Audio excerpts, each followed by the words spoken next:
बिस्मिल्लाहिर्रहमानिर्रहीम। Commerce Education Platform. Business में loss को दो हिस्सों में कैटेगराइज किया गया है, नॉर्मल लॉस, एबनॉर्मल लॉस। इन दोनों में क्या फ़र्क है और इन दोनों की अकाउंटिंग ट्रीटमेंट कैसे होगी, आइए देखते हैं। सबसे पहले हम देखेंगे एबनॉर्मल लॉस को। ऐसा लॉस जिसमें इंसानी गफलत इन्वॉल्व हो, हादसात हों या कुदरती आफात हों, इन वजूहात की बुनियाद पे जो लॉस होगा उसको कहा जाता है एबनॉर्मल लॉस। और जिसमें इंसानी गफलत इन्वॉल्व नहीं है, यानी एफिशिएंट इन्वायरमेंट है, जो एम्प्लॉई हैं वो भी सही तरीके से अपना काम सर अंजाम दें और भी जो सेफ्टी मेजर्स ली जा सकती हैं ली गई हों, इसके बावजूद भी नुकसान हो जाए, उसको हम कहते हैं नॉर्मल लॉस। इसमें इंसानी गफलत इन्वॉल्व नहीं है, जबकि एबनॉर्मल लॉस में इंसानी गफलत हो सकती है।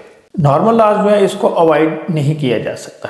ये बिजनेस से रिलेट करता है या बिजनेस जिस प्रोडक्ट में या प्रोडक्ट्स में डील कर रहा है ये उसके साथ अटैच है, तो जब प्रोडक्ट बनेंगी तो ये लॉस भी ज़रूर होगा, इसको अलग नहीं किया जा सकता। आपको एग्जांपल देते हैं कि सपोज एक कंपनी कोल में डील कर रही है, कोयले में। अब क्या है, कोयला भेजती है एक शहर से दूसरे शहर में, लाहौर से कराची। अब देखिए ये बाई ट्रेन भेजेगी या ट्रक के ज़रिए भेजेगी। अब क्या होगा कि जब ये कोयला लाहौर से कराची जाएगा तो ये रेत की मानंद होता है बारीक, तो जितना मर्जी आप केयर कर लें थोड़ा थोड़ा कोयला गिरता रहेगा, इसको कोई भी नहीं रोक सकता। तो इस तरह गिरने से, थोड़ा थोड़ा गिरने से जो लॉस होगा ये नॉर्मल लॉस कहलाएगा। और अगर खुदा न खास्ता ट्रेन जो जा रही है लाहौर से कराची, जिसमें ये कोयला लोड किया हुआ है, एक्सीडेंट का शिकार हो जाए, तो इस तरह जो नुकसान होगा ये हमारा एबनॉर्मल लॉस। एक और एग्जांपल देखते हैं, रेत है, सैंड। आप अपने मकान की तामीर के लिए रेत ख़रीदते हैं। अब ये ट्राली पे लोड होके आती है।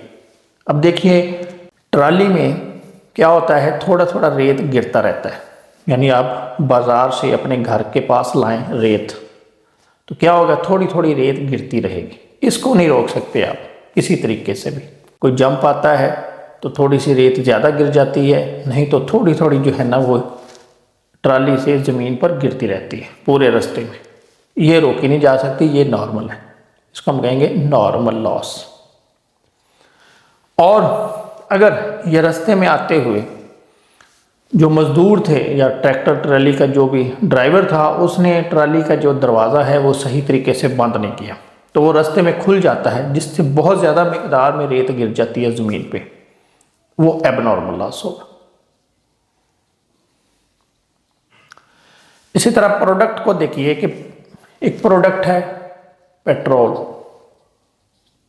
पेट्रोल में एक खासियत है कि ये उड़ता रहता है।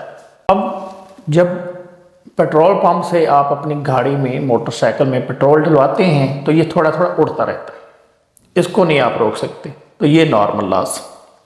और अगर पेट्रोल डालने वाला लड़का गलती से वो जो पेट्रोल की नाली है उसने टैंकी में नहीं डाली और बटन दबा दिया, जिससे पेट्रोल नीचे गिर गया काफ़ी मिकदार में, वो होगा एबनॉर्मल लॉस। यानी पेट्रोल डालने के दौरान जो उड़ गया, जो पेट्रोल की खासियत है कि ये उड़ता रहता है, ये नॉर्मल लॉस है। और अगर गलती से वो नाली जो है वो साइड पे हुई और उसने बटन दबा दिया, प्रेस कर दिया, तो जो नीचे गिरेगा पेट्रोल यकदम ज़्यादा मिकदार में, वो एबनॉर्मल है। इसमें इंसानी गफलत नहीं है, क्योंकि ये पेट्रोल की खासियत है उड़ना, एवेपोरेशन। जबकि जो गलती से उस लड़के से जो पेट्रोल डाल रहा था उससे नाली जो है साइड पे हो गई, ये एबनॉर्मल लॉस हो। उम्मीद है इन एग्जांपल से आपको नॉर्मल लॉस और एबनॉर्मल लॉस का फ़र्क समझ आ गया होगा। नॉर्मल लॉस को नहीं रोका जा सकता, जबकि एबनॉर्मल लॉस जो है ये रोका जा सकता है अगर केयर से काम किया जाए। दूसरा हमने पढ़ा कि ये जो है बिजनेस के साथ अटैच है, बिजनेस प्रोसेस का हिस्सा होता है, तो ये बार बार होता है। रिकरिंग का मैं ना बार बार होना। नॉर्मल लॉस जब तक बिजनेस चलता रहेगा ये लॉस भी होता रहेगा, इसलिए इसको बोलते हैं रिकरिंग। जबकि एबनॉर्मल लॉस गफलत या कुदरती आफात या हादसात ये कभी कभार होते हैं, ये ओकेजनल होता है। नॉर्मल लॉस बार बार होता है, जब तक बिजनेस चलेगा ये होता रहेगा, जबकि एबनॉर्मल लॉस कभी कभार। नॉर्मल लॉस का हमें पता होता है, हमें तवक्को होती है, इसके लिए बाकायदा परसेंटेज रखी जाती है कि मसलन 100 चीज़ें बनी तो उसमें से 1-2 चीज़ जो है वो ख़राब हो जाएगी, या हमने 100 लीटर पेट्रोल डाला तो उसमें से कोई आधा लीटर या 1 लीटर उड़ जाएगा। यानी ये हमारी पहले से ही एक्सपेक्टेशन होती है, इसलिए उसको कहा जाता है एक्सपेक्टेड। जबकि एबनॉर्मल लॉस यह एक्सपेक्ट नहीं किया जाता, यानी इंसान इसकी कोई परवाह नहीं रखता, गफलत हो सकती है कभी। स्मॉल वैल्यू, नॉर्मल लॉस की जो वैल्यू है थोड़ी होती है, कम मिकदार होती है, जबकि एबनॉर्मल लॉस अमूमन मेजर होता है, इसकी वैल्यू ज़्यादा होती है। नॉर्मल लॉस जो है ये इंसान के कंट्रोल में नहीं है, बियॉन्ड ह्यूमन कंट्रोल। जैसे पेट्रोल डाल रहे हैं, जो उड़ रहा है वो तो नज़र भी नहीं आता, तो कंट्रोल कैसे करेंगे? Beyond human control. जबकि एबनॉर्मल लॉस को अगर इंसान जो मुलाजमीन हैं तवज्जो से काम करें तो एबनॉर्मल लॉस को रोका जा सकता है। हादसात भी इंसानी गफलत की वजह से होते हैं, तो हादसात भी रोके जा सकते हैं within human control. No human negligence, इसमें इंसानी नेग्लिजेंस नहीं होती, यानी मुलाजमीन है वो सही तरीके से काम कर रहे हैं एफिशिएंट एनवायरनमेंट में, तो नेग्लिजेंस इन्वॉल्व नहीं होती। जबकि एबनॉर्मल लॉस में डेफिनेटली कोई नेग्लिजेंस होगी मुलाजमीन की जानिब से। मुलाजमीन, कोई मुलाजम है मशीन पे खड़ा है, खड़े खड़े सो गया, कोई थ्रेड है चल रहा था टूट गया जिससे पूरी लाट ख़राब होगी, नेग्लिजेंस।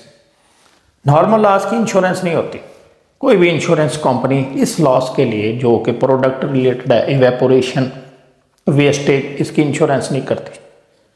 जबकि एबनॉर्मल लॉस के लिए, हादसा से बचने के लिए इसकी इंश्योरेंस हो सकती है। जैसे यहाँ पे हमने कोयला लाहौर से कराची भेजा, तो उसकी अगर इंश्योरेंस करवा लेंगे तो अगर हादसा होगा तो उसके पैसे हमें मिल जाएंगे, लेकिन जो थोड़ा थोड़ा ज़मीन पे गिरता रहेगा पूरे रास्ते के दौरान उसकी इंश्योरेंस नहीं होगी।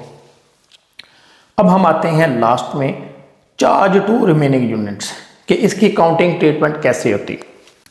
Accounting treatment, charge to remaining units. Normal loss जो है ये हिस्सा है बिजनेस प्रोसेस का, प्रोडक्ट का। जितना भी नॉर्मल लॉस होगा वो हम गुड यूनिट्स को चार्ज कर देंगे। मिसाल के तौर पर हमने 100 यूनिट शुरू किए बनाने, तो एक यूनिट पे आती है कॉस्ट 10 रुपये, तो इसकी वैल्यू आ गई 1000। अब जब प्रोसेस कंप्लीट हुआ तो पता चला कि 5 यूनिट ख़राब हो गए, तो अब हम क्या करेंगे?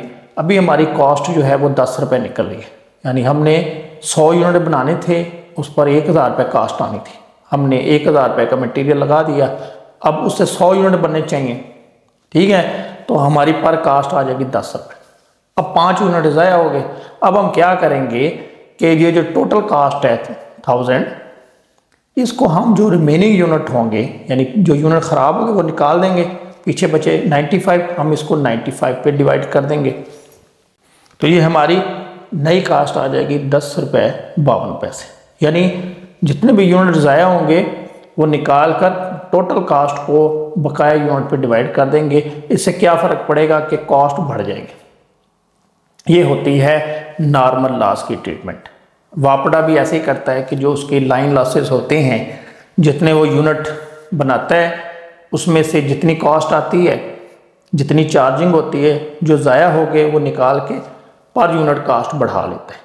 तो नॉर्मल लॉस में क्या किया जाता है कि जो यूनिट लॉस्ट हो जाते हैं वो निकाल दिए जाते हैं, जो गुड यूनिट होते हैं, गुड यूनिट है 95, इसके ऊपर टोटल कास्ट डिवाइड करके पर यूनिट कास्ट बढ़ा ली जाती है।